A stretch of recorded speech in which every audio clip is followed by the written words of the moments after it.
Hello, hi, and vanakkam and welcome to Ember Chennai's first virtual meetup.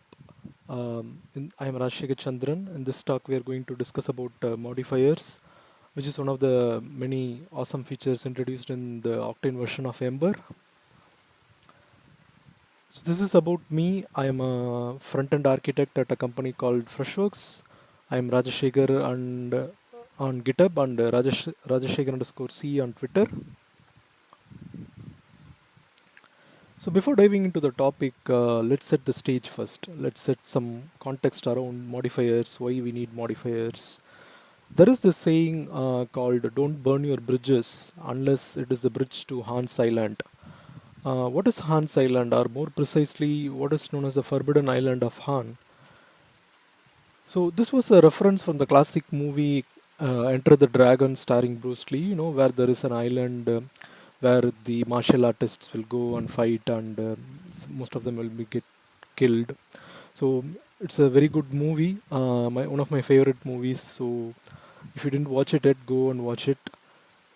And so with the rise of client-side JavaScript frameworks and single-page applications, we have been hearing claims such as the DOM manipulation is slow, the real DOM is slow, so don't touch the DOM or don't manipulate the DOM directly, something like that.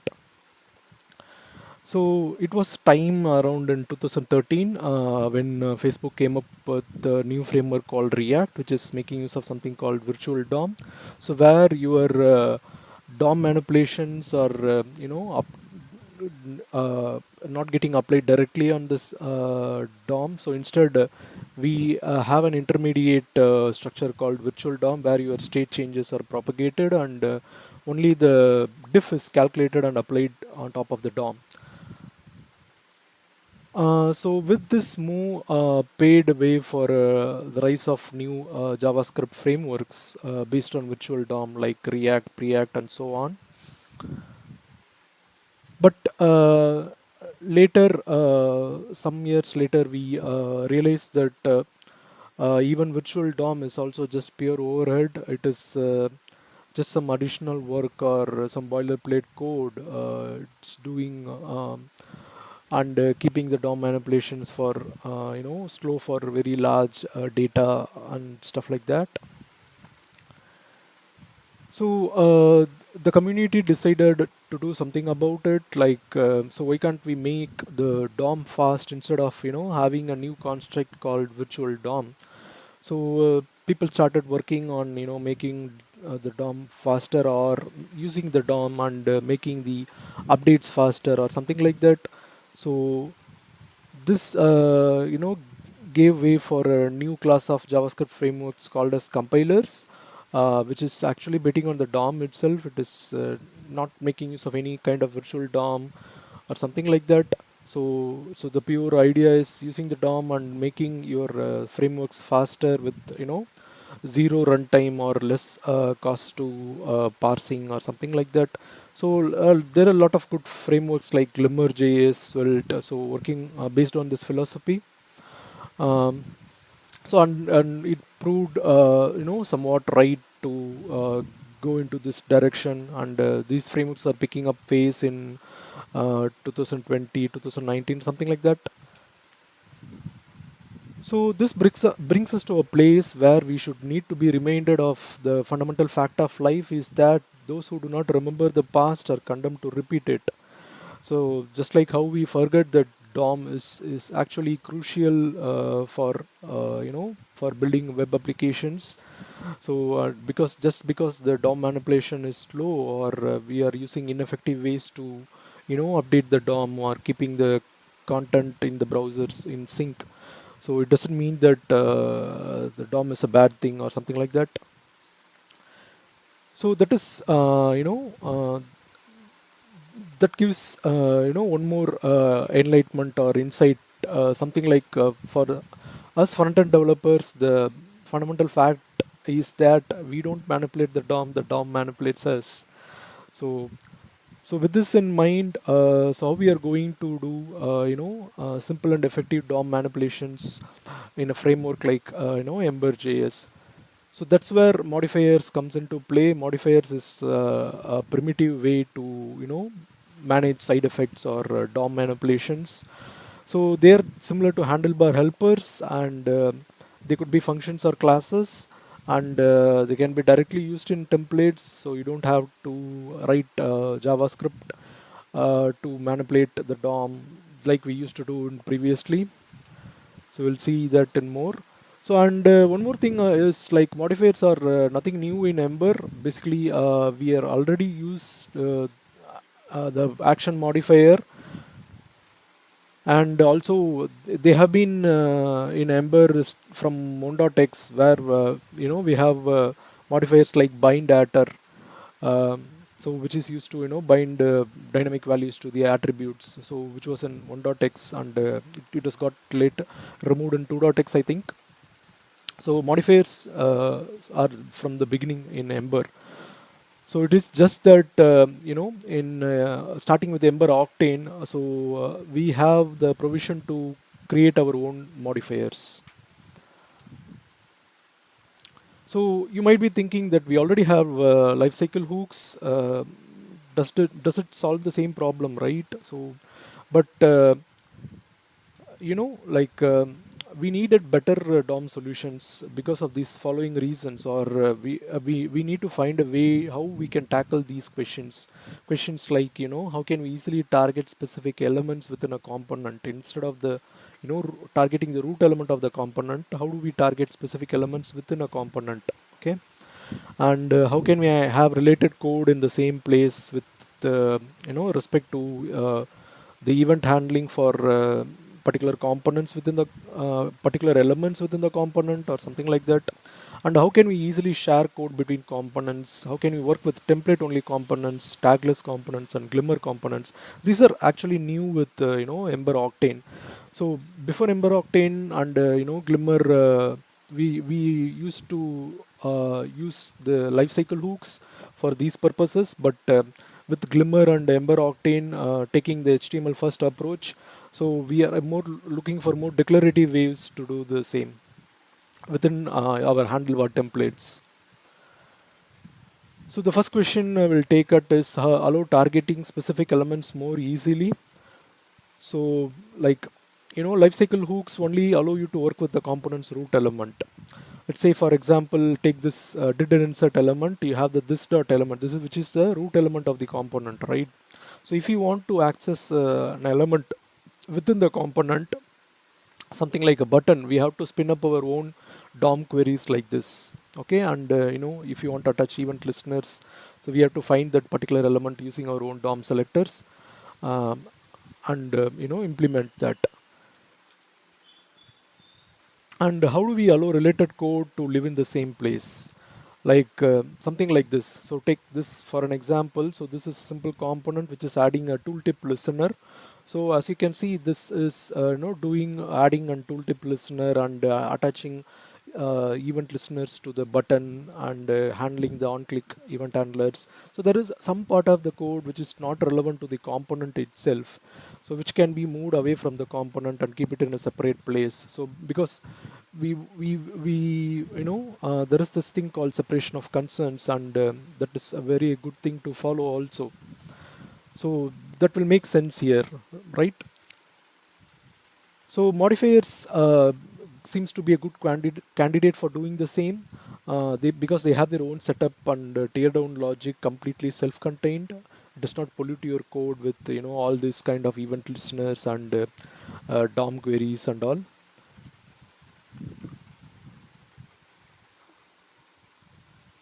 Okay. Okay. So basically, because they run on the insertion and destruction of the element, which is where the modifier is applied, rather than the component. Okay. So it does not uh, doesn't do anything extra to your component APIs. So it just uh, run the logic implemented in your modifier for the element you are giving. So and also making sharing code between components is much easier with modifiers, because previously in Ember, mixins are the only way to share code between components. You write a mixin, you put the shared code in the mixin, and your components extend from the mixins to share that common piece of code. But with mixins, going to be deprecated soon, so we need a better way to do this soon. And the community itself is not recommending the usage of mixins. So I think it will be deprecated soon. So we needed a better construct like modifiers. So the modifications which are happening within the modifier code or logic is actually applied. So when the state changes are propagated through the modifier or where they happen, and it can work with template only components. What do you mean by template only components? Like before, template only components were introduced in Ember Octane. So you need to create a JavaScript files to in order to access the lifecycle hooks, for manipulating the DOM, for attaching event listeners for your elements or something like that. Uh, and it should also work with tagless and Glimmer components. So tagless components are something like um, the tag name property of your component is set to empty, and there is no root element, like you cannot have this dot element, even though you can have lifecycle hooks within your components. And in case of Glimmer components, there is no root element also, and we missing some lifecycle hooks for did insert element and did render. So in Octane, and since Octane, Ember has defined a clear demarcation line between the component class definition and the DOM manipulation. Uh, so we needed a better construct. So that is what modifiers are. So because they can work without the component API, they don't need the component API to work. They don't require the lifecycle hooks. So how other frameworks are doing it? Like in React, we have something similar, like use layout effect, something similar to Ember modifiers. So and how does the modifier syntax look like? It is very simple. So as you can see, the top one is the modifier action on this handle click, and the below one is actually a action helper. So as you can see from this, it has the same syntax as the helper, but the helper is applied usually on the attribute of an element or the content of a tag, but whereas the modifier is applied on the element itself directly. So modifiers run whenever the element is inserted and or destroyed, or whenever any of the arguments that is passed to the modifiers changes, their value changes with respect to the state or something like that. And there are two types of modifiers in Ember. Um, they're called functional and class-based modifiers. So previously they were called as Ember functional modifiers and Ember I think object-oriented modifiers, O modifiers or something like that. So now the uh, uh, Ember team has merged and made some new changes with the API, and consolidated them, and uh, released them as part of a new library called Ember modifier. So which is what we will be using to create our own modifiers. So you have to install Ember modifier, so to have the blueprints for your functional and uh, class modifiers. So how the functional modifiers are, like they are actually using the functional API, something like they use layout effect. In React, they are just pure functions. They don't have any kind of state tied up to them. And this is actually a single function which returns a cleanup function.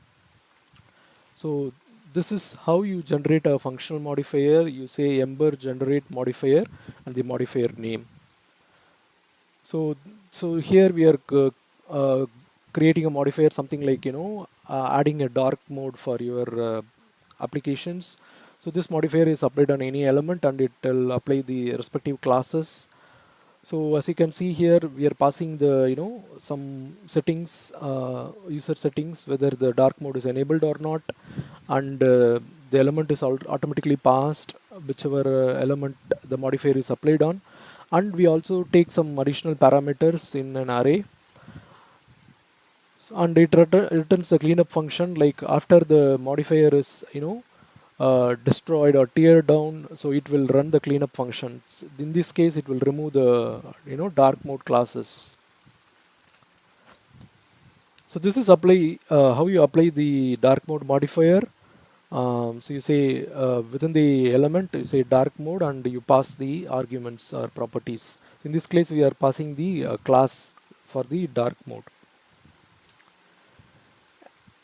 And you can also use the decorator syntax in modifiers, like this at modifier, and you know it is very concise and simple. And what is a class-based modifier? A class-based modifier is a fully featured modifier where your modifier is just a JavaScript class or ES class. It has its own instance and state. You can inject services and other things. You can use it inside in your class modifier, and you can have the ability to control each lifecycle event inside the class modifier.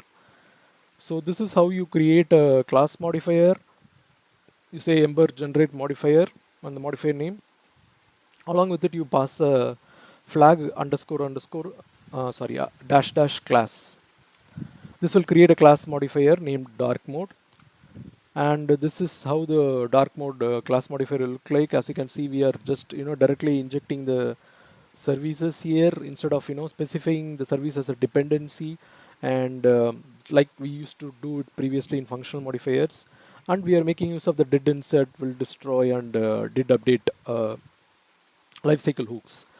So where we, based on the settings, we'll just toggle the dark mode, and in the cleanup we'll just remove the dark mode classes.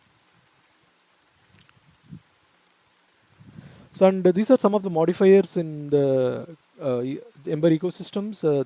These serve different purposes. Let's say, for example, your Ember prop modifiers are used to modify the properties of an element, HTML element or attributes. So you can use, if you want to modify them, you can use Ember prop modifier. And similarly, you have Ember render modifiers, which provide some modifiers like did render, will destroy for HTML elements, not for components actually. So you can just use this as when the particular element is rendered. If you want to run some custom logic, you can make use of the did render modifier, which is from the Ember render modifier. And there are a lot of modifiers for resizing and for modifying your styles and your references. So go check out these modifiers. You can use it.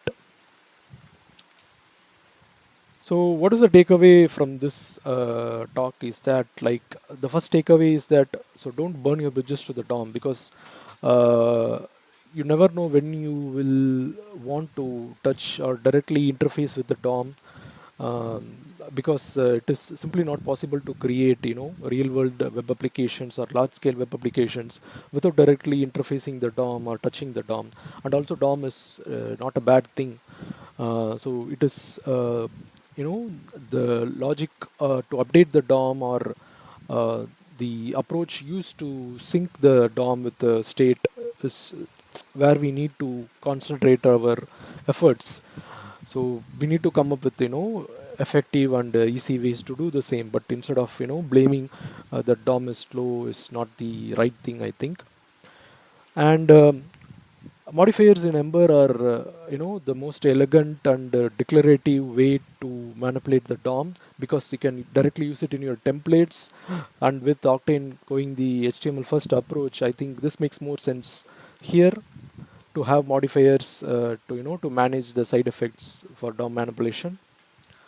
And that's all from me. Thank you for listening. So if you have any questions, please let me know. I will be happy to answer. And these are some references, some videos and other articles and blog posts about modifiers. So please go check it out for more information. Thank you.